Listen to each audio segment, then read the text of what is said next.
The rain had been falling for 3 days straight, turning the valley into a churning sea of brown sludge that sucked at boots and swallowed tank tracks whole. This was the big push, the decisive offensive that command promised would break the enemy's spine and end the war before winter truly set in. For Corporal Elias Thorne, however, it didn't feel like a grand strategy. It felt like a slow, wet march into the mouth of a thresher. The orders that morning had been terrifyingly simple, delivered by Captain Miller with a face as hard as granite. Advance. Do not stop. Do not engage in casualty care. Momentum is our only armor. The logic was brutal, but mathematically sound. To stop for the wounded was to slow the line. To slow the line was to invite the artillery to zero in. To invite the artillery was to kill everyone. Therefore, compassion was a tactical error. Elias adjusted the strap of his heavy machine gun, the metal cold and slick against his neck. Around him, the battalion moved like a single hulking organism. Hundreds of men, heads down, trudging through the cratered landscape. The sound of the barrage was constant, a rhythmic thumping that vibrated in the teeth and rattled the bones. Ahead, the objective loomed, the industrial district of the city, a skeletal silhouette of twisted steel and broken concrete. "Keep the spacing!" Sergeant Vance roared over the din of a nearby mortar impact. "Don't bunch up! We push to the rail yard by noon or we're all dead!" Elias kept his eyes on the boots of the man in front of him. That was the trick to survival. Don't look at the horizon, don't look at the tracer fire arcing overhead like angry hornets. Just look at the boots. Step where they step. Keep moving. The mandate, "no exceptions," echoed in his mind. They had passed bodies already, their own scouts hit in the initial skirmish. They were screaming for medics, their hands reaching out from the mud. Elias had walked past them. They all had.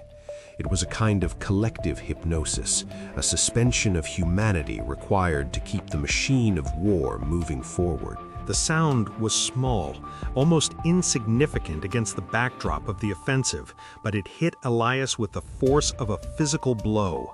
He froze in the hallway, the dust swirling around him in the dim light. "Thorne, move it!" Sergeant Vance yelled from the doorway behind him, not stopping, his momentum carrying him past the entrance. "Don't get separated!" Elias took a step to follow, his muscles primed to obey. He had been trained for 3 years to follow that voice. But the whimper came again. It was high-pitched, terrified, and undeniably human. It was coming from beneath a collapsed staircase to his left. The war, the objective, the captain's orders, they all demanded he walk out the back door, but Elias turned his head. Trapped under a massive oak beam and a pile of shattered drywall was a woman. She was pinned by the waist, her face coated in white dust, making her look like a statue toppled from a pedestal. Her eyes were wide, dark pools of shock. She wasn't a combatant, she wasn't an insurgent, she was just a civilian who hadn't run fast enough, and she was looking right at him. She didn't scream. She reached out a hand. It was trembling, the finger splayed in a desperate plea. "Thorne!" The sergeant's voice was further away now, angry. "Get your ass in gear. We're leaving you." Elias looked at the door leading to the backyard, to the safety of his unit, to the approval of his superiors. Then he looked at the woman. If he left, she would die. The structural integrity of the house was failing. The artillery walking toward them would bring the rest of the roof down within minutes. Or she would simply bleed out, alone in the dark, listening to the boots of her liberators marching away. Time seemed to warp. The seconds stretched into hours. He saw the logic of the mission. One life is not worth the battalion. But looking at her, that logic felt like a lie. If they couldn't save her, what exactly were they fighting for? The big push felt meaningless if it meant crushing the very people they were supposed to be defending. Elias cursed. It was a vile, guttural sound. He turned his back on the exit.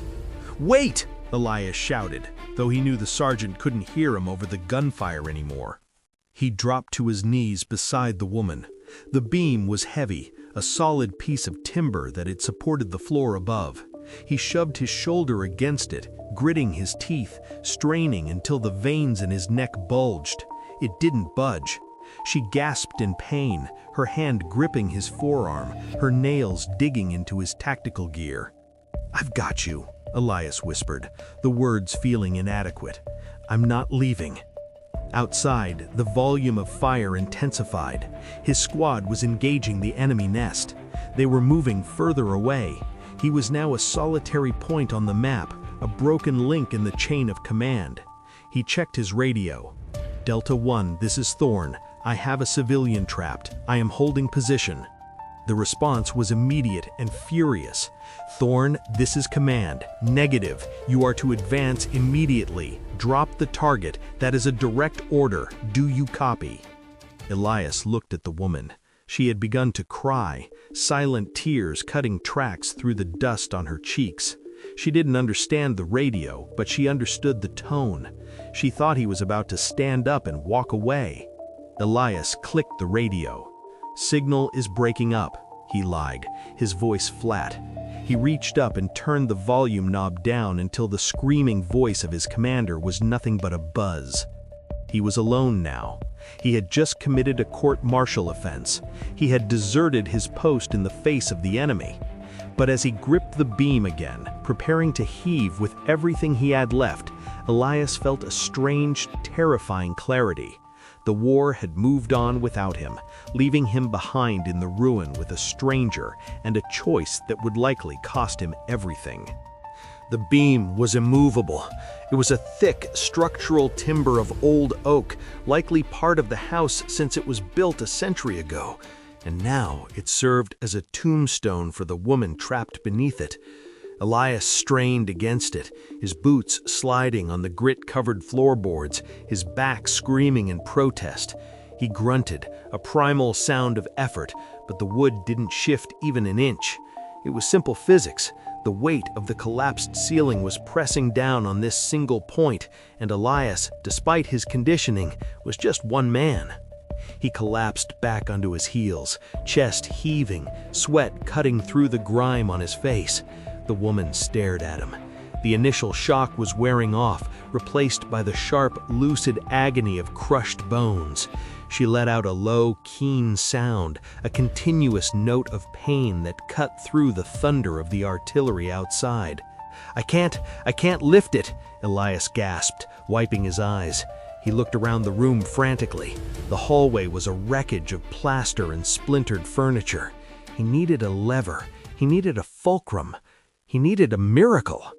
The radio on his shoulder buzzed with static, a constant nagging reminder of his betrayal. Through the hiss, he could hear the faint, ghostly voice of Captain Miller coordinating the advance. They were hundreds of meters away now. Elias was a soldier without an army, standing in a dying house. Okay, hold on," Elias said, his voice shaking slightly.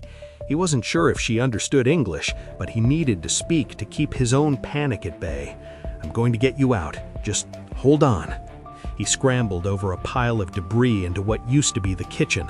The outer wall had been blown away, offering a terrifying view of the street where tracer fires zipped past like angry red insects. Elias ignored it, tearing through the rubble. He shoved aside a broken refrigerator and found it, a long steel pipe, part of the building's old heating system. It was rusted but heavy. He dragged it back to the hallway. The woman watched him return, her eyes tracking the metal pipe with a mixture of fear and hope. "I'm going to put this under the beam," Elias explained, pantomiming the motion. "When I push down, the beam goes up. You have to pull yourself out. Do you understand? You have to move." She nodded weakly. She bit her lip until it bled, bracing herself. Elias jammed the tip of the steel pipe under the timber, using a chunk of concrete as the pivot point. He took a deep breath, gripping the end of the pipe. This was it. If this didn't work, the artillery would eventually flatten the house and he would die here trying to solve a physics problem. 1, 2, 3. Elias threw his entire body weight onto the makeshift lever. The metal groaned, bending slightly under the stress. For a second, nothing happened. Then, with a sickening screech of wood against stone, the beam lifted. It rose only 4 inches, but it was enough to relieve the crushing pressure. "Now, move!" Elias roared, his face turning red with the exertion, his muscles trembling violently as he fought to keep the lever down. The woman screamed. It was a raw, animalistic sound of agony as the blood rushed back into her crushed legs. But she moved. Clawing at the dusty floor with her fingernails, she dragged her lower body out from the trap. She inchwormed across the floor, sobbing, until her feet cleared the shadow of the timber. "Clear!" she cried out, the word heavily accented but understandable. Elias let go. The pipe clattered to the floor, and the heavy beam slammed back down with a thud that shook the entire house. Dust billowed up, choking them. Elias fell to his knees, crawling over to her. She was free, but as he looked at her legs, his stomach turned. Her trousers were soaked in dark blood. One leg was twisted at an unnatural angle. She wasn't walking out of here. He had freed her from the trap, but he had just inherited a burden that he couldn't put down. The victory of freeing her was short-lived. The reality of their situation descended upon Elias like the cold rain falling outside. They were in the no-man's land, the chaotic zone between the advancing Allied line and the retreating enemy forces. And the enemy wasn't just retreating, they were regrouping. Elias dragged the woman, she had whispered her name was Anya, into the remains of a pantry located in the center of the house. It was a windowless box, perhaps 4 feet by 4 feet, smelling of stale spices and dry rot. It offered no protection against a direct hit, but it hid them from the prying eyes of the street.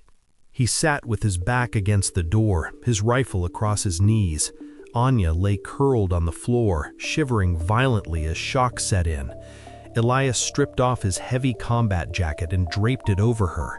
He began to work on her leg, using his field dressing to bind the injury, trying to stabilize the fracture.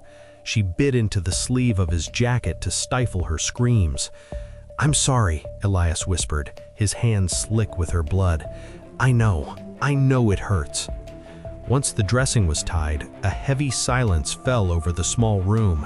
In that silence, the radio became the loudest thing in the world. Elias had turned the volume down, but the earpiece was still buzzing against his collarbone. He couldn't help himself. He lifted it to his ear. The chaos of the battle was painted in audio. "Delta lead, this is Delta 2. We are pinned. Heavy machine gun fire from the east block." It was Sergeant Vance's voice. He sounded desperate. "Where is that suppression? Thorn, report in. We need that gun on the left flank." Elias squeezed his eyes shut. The machine gun Vance was screaming for was sitting right here, across Elias's lap, cold and useless. His squad was taking fire from a position that Elias was supposed to be suppressing. Because he wasn't there, the enemy had found an opening. Because he wasn't there, his friends were being pinned down. Every bullet he heard over the radio felt like it was hitting him. This was the cost. The moral equation wasn't simple. He had saved Anya, yes, but in doing so he might have condemned Vance, or Miller, or the kid from Wisconsin who carried the ammo. Anya watched him. She saw the torture on his face. She reached out a trembling hand and touched his boot. "Go," she whispered. She knew what he was. She knew he belonged out there. Elias looked at her, then at the door. He could leave now. He could run, rejoin the unit, claim his radio malfunctioned, and open fire. He could maybe still save them. But if he left her, she would die of exposure or be found by the enemy patrols sweeping the rear guard. "I can't," Elias said, his voice cracking. "I broke the line. I can't go back." Suddenly, the sound of heavy footsteps echoed from the floor above them. Elias froze. His hand snapped to the pistol grip of his rifle. The footsteps were slow, deliberate, boots on wood. Not the frantic running of soldiers in battle, but the methodical stalking of a hunter. The enemy was in the house. Elias looked at Anya and put a finger to his lips.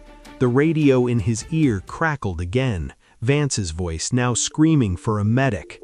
Elias reached up and ripped the earpiece out, letting it dangle. He couldn't listen to the ghosts of his squad anymore. He had to deal with the demon upstairs. Dust trickled down from the ceiling boards as the footsteps stopped directly above their heads. They were being hunted.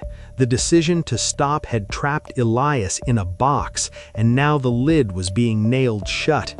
He clicked the safety off his weapon, the small metallic sound echoing like a gunshot in the tiny pantry. The footsteps on the ceiling were heavy, deliberate, and terrifyingly close. Every creak of the floorboards above sent a shower of fine white plaster dust drifting down into the pantry, coating Elias and Anya like a layer of snow. Elias held his breath, his lungs burning with the effort, his hand clamped firmly but gently over Anya's mouth. She was trembling so violently that he could feel the vibrations against his chest, her eyes wide and locked onto his, pleading for a reassurance he couldn't give. The soldier upstairs was not moving like a man in a hurry. He was walking with the slow, arrogant pace of someone who owned the ground he stood on. This was the counterattack. The enemy had pushed back, reclaiming the ruins, and now they were sweeping the structures for stragglers. The footsteps stopped. A heavy thud echoed. A rifle butt dropped against the floor. Then the sound of movement shifted to the stairs. Thump, thump, thump. He was coming down.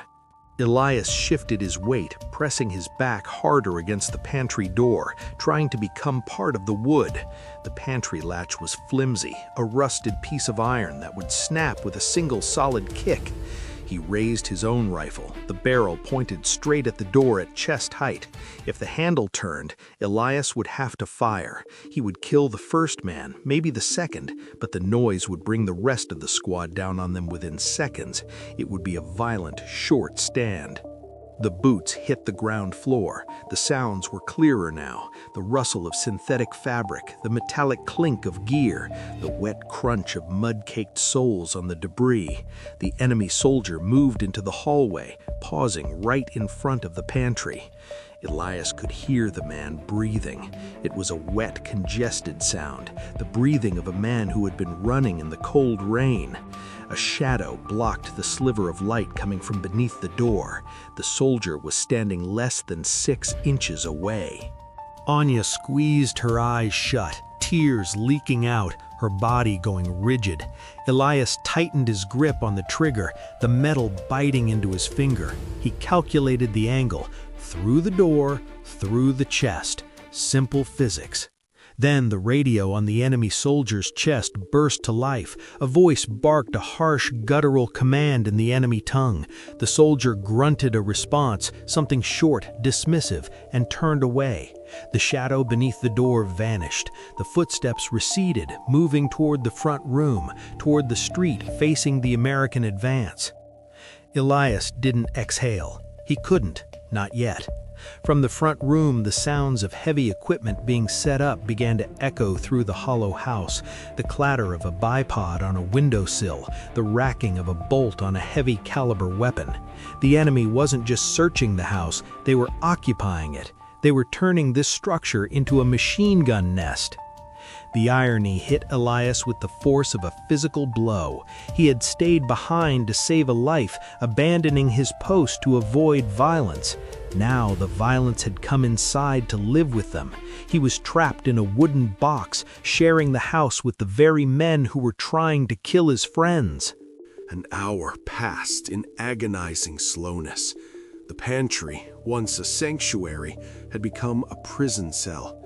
The air was growing stale, thick with the smell of blood from Anya's leg and the acrid scent of fear. Outside in the hallway, the enemy soldiers, there were at least 3 of them now, were moving back and forth, ferrying ammunition to the front window. Elias sat in the dark, his mind racing through a maze of bad options. He couldn't leave. The hallway was a highway for the enemy. He couldn't stay. Eventually, one of them would look for food or a place to sleep, and they would open this door. He looked at Anya. She had passed into a semi-conscious state, the shock and pain taking their toll. She needed water. She needed a hospital. Instead, she had a deserter and a dark closet. Curiosity, or perhaps a tactical need to know his executioners, drove Elias to move. There was a knot in the wood of the pantry door, a small imperfection that had rotted away, leaving a hole the size of a coin. Elias pressed his eye against it.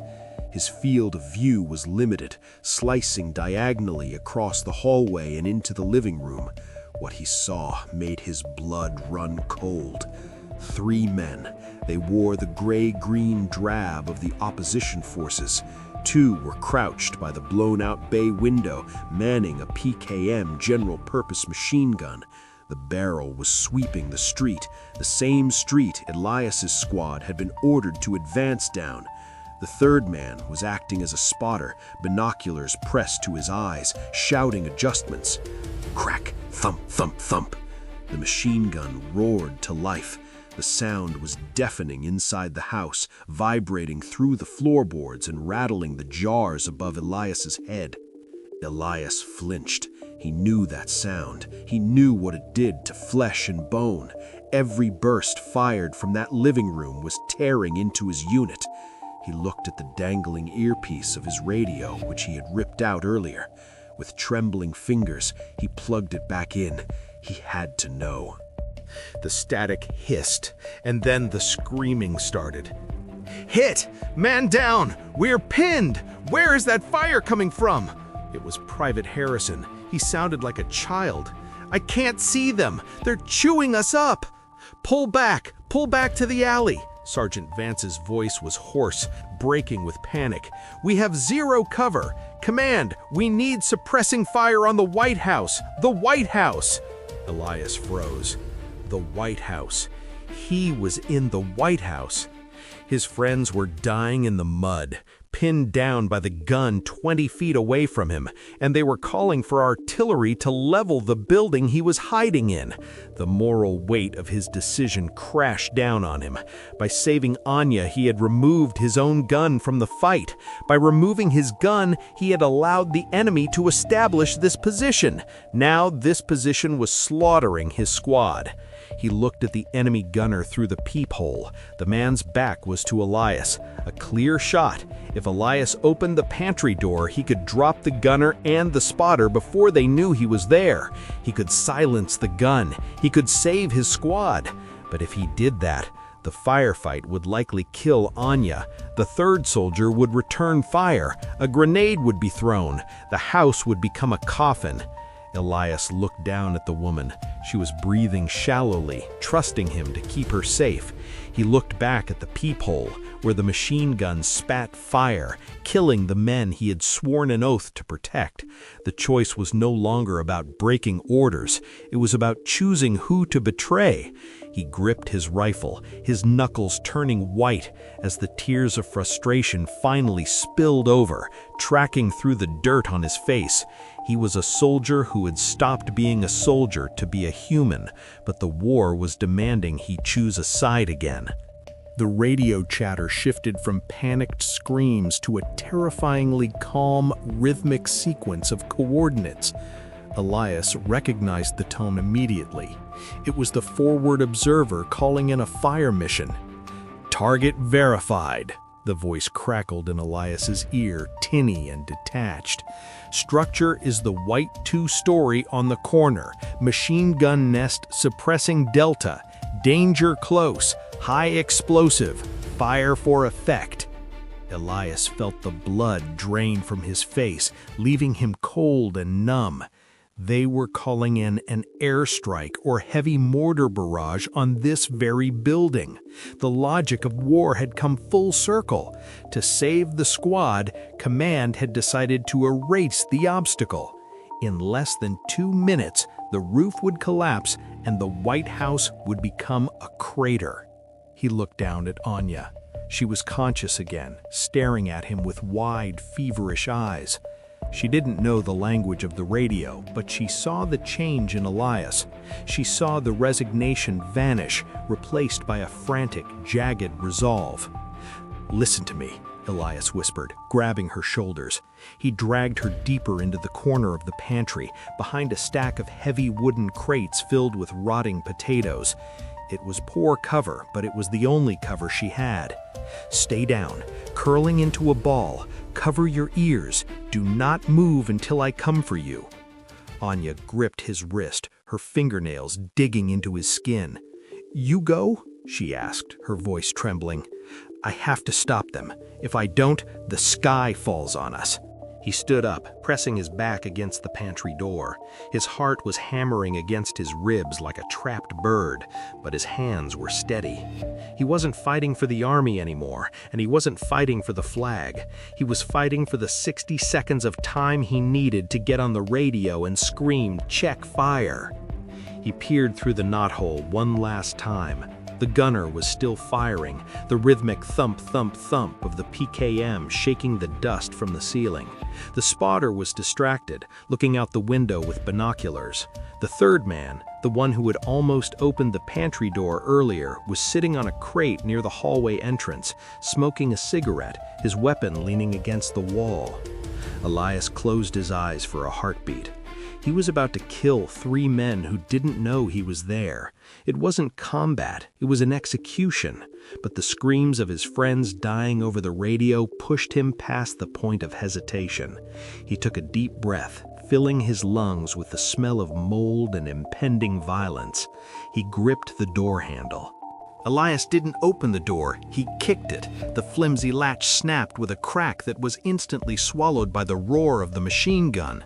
The door swung open, banging against the wall, and Elias stepped out of the darkness of the pantry and into the gray light of the hallway. The soldier smoking the cigarette reacted first, but he was slow, his muscles cold, his mind drifting. He reached for his rifle, his eyes widening in shock at the sight of an enemy emerging from inside their own fortress.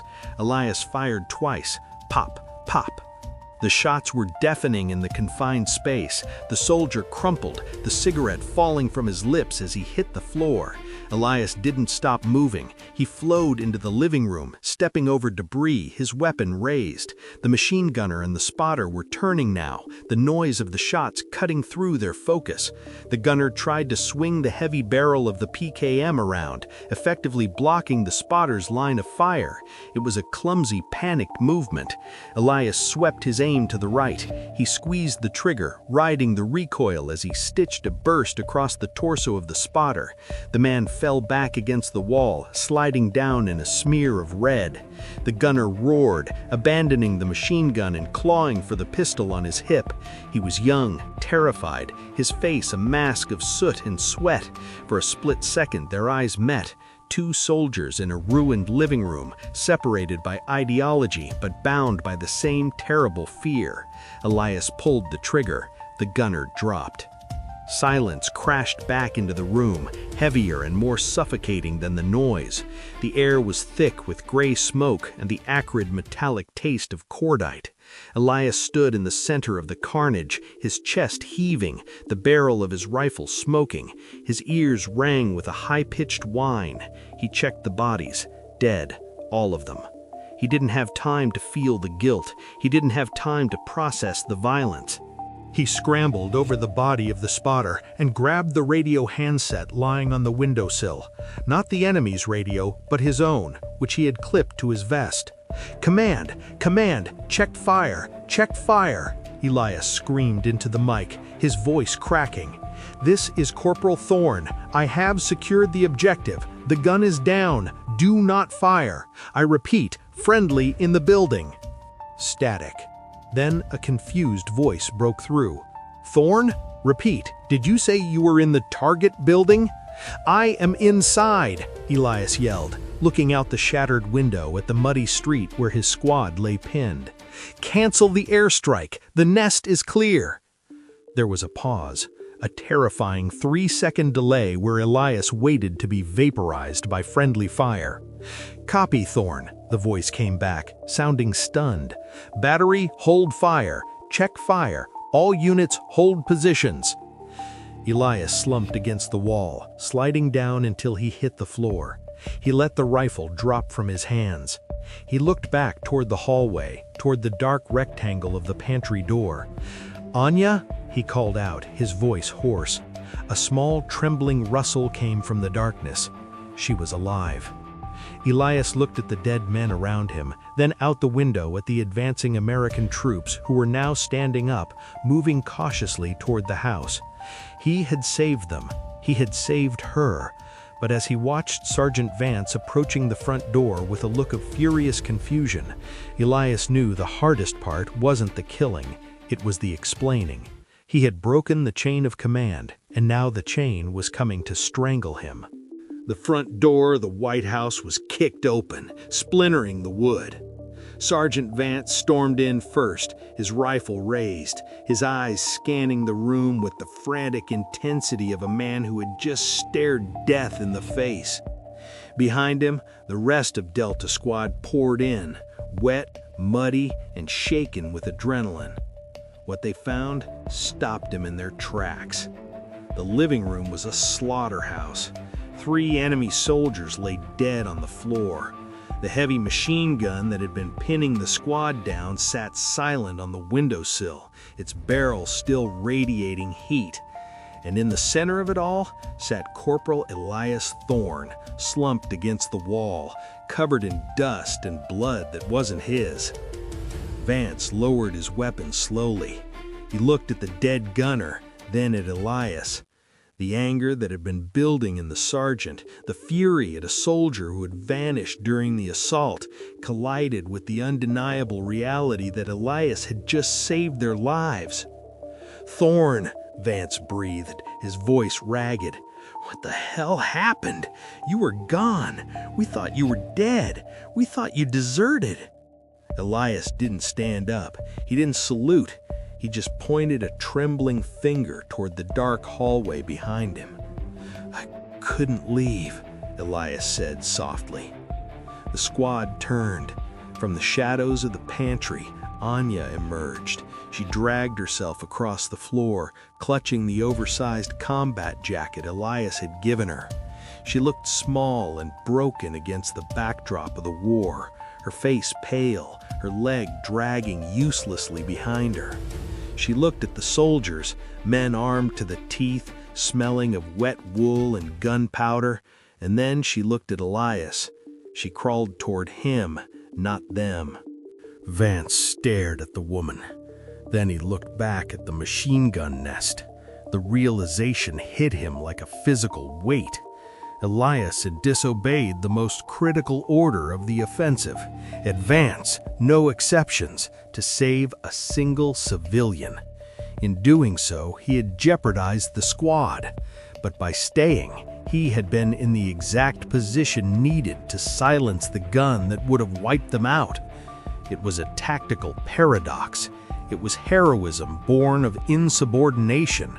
"You stopped," Vance said, the accusation losing its edge, replaced by disbelief. "For her?" "She was buried," Elias answered, his voice flat. "I dug her out, then they came in." The medic pushed past Vance, kneeling beside Anya to check her leg. The room fell into a heavy, awkward silence. The soldiers of Delta Squad looked at Elias with a mixture of awe and resentment. He had saved them, yes, but he had also broken the code. He had chosen a stranger over his brothers until fate forced him to save both. Vance walked over to Elias. He reached down, not to offer a hand up, but to take Elias's rifle. He pulled the weapon gently from the corporal's grip. "Get him up," Vance ordered 2 of the privates, his tone formal and cold. Get the civilian to the medevac. And Thorne, you're coming with me to Captain Miller. I don't know if they're going to give you a medal or a court-martial, but that's not my call." Elias stood up, his legs numb. He watched the medic carry Anya out of the house. She looked back at him once, a silent nod of acknowledgement before she disappeared into the rain. That was it. No thank yous, no grand speeches, just a life continued that should have ended. 2 days later, the rain had finally stopped, leaving the forward operating base in a sea of drying mud. Elias stood at attention in the command tent. His uniform was clean, his face shaved, but he felt older than he had 48 hours ago. Captain Miller sat behind a folding desk, a stack of paperwork in front of him. He didn't look up immediately. He let the silence stretch, a tactic designed to make men sweat. But Elias didn't sweat. He felt hollowed out. Finally, Miller dropped a pen onto the desk and looked up. His eyes were hard, tired. "I have 2 reports on my desk, Corporal," Miller began, his voice dry. "Report A says that Corporal Elias Thorne separated from his unit during a chaotic urban engagement, maneuvered behind enemy lines, and single-handedly neutralized a machine gun nest, saving the lives of 12 men. That report recommends a Silver Star." Miller tapped the second stack of papers. "Report B says that Corporal Elias Thorne disobeyed a direct order to advance, abandoned his post to assist a non-combatant, contrary to mission parameters, and endangered his squad by removing his weapon from the line. That report recommends a general court-martial and imprisonment." Elias stared at the canvas wall of the tent. "Yes, sir." "Do you understand the problem, Thorne?" Miller leaned forward. "If I punish you, I punish the man who saved Delta Squad. The morale of the unit takes a hit. If I reward you, I tell every soldier in this battalion that orders are optional, that they can choose when to fight and when to play Samaritan, and that is how we lose wars." "I made a choice, sir. I accept the consequences." Miller sighed, rubbing his temples.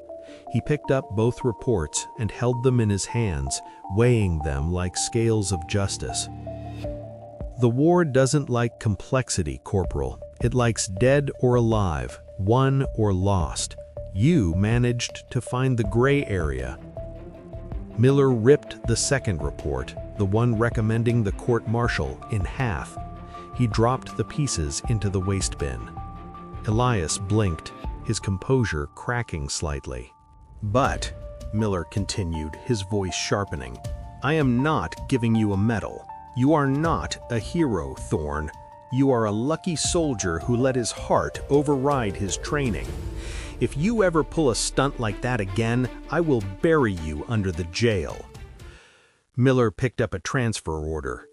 "You are being reassigned to the Logistical Support Battalion in the rear. You're done with the front line. Delta Squad needs men who follow orders, not men who interpret them. Dismissed." Elias took the paper. It was a career-ending transfer. He would spend the rest of the war loading trucks, far from the glory, far from the fighting. He saluted, turned on his heel, and walked out of the tent. Outside, the air was crisp. The distant rumble of artillery was still there, a reminder that the machine was still grinding on. Elias walked toward the transport trucks. He saw Sergeant Vance smoking by the gate. Vance nodded at him, a stiff, guarded nod. There was respect there, but the brotherhood was broken. Elias was no longer one of them. Elias climbed into the back of the truck. He sat down on the metal bench, alone. He reached into his pocket and pulled out a small blood-stained piece of fabric, a strip of the dressing he had used on Anya's leg, which had snagged on his gear. He looked at it. There would be no medal on his chest. There would be no story in the history books about the soldier who stopped. But somewhere, miles away in a field hospital, a woman was breathing. She would live. She might have children. She might grow old. Elias closed his fist around the fabric. The cost of his humanity had been his identity as a soldier. He looked out at the horizon as the truck engine roared to life, and for the first time since the offensive began, he felt at peace. It was a high price, but as the truck pulled away, leaving the war behind, Elias knew he would pay it again.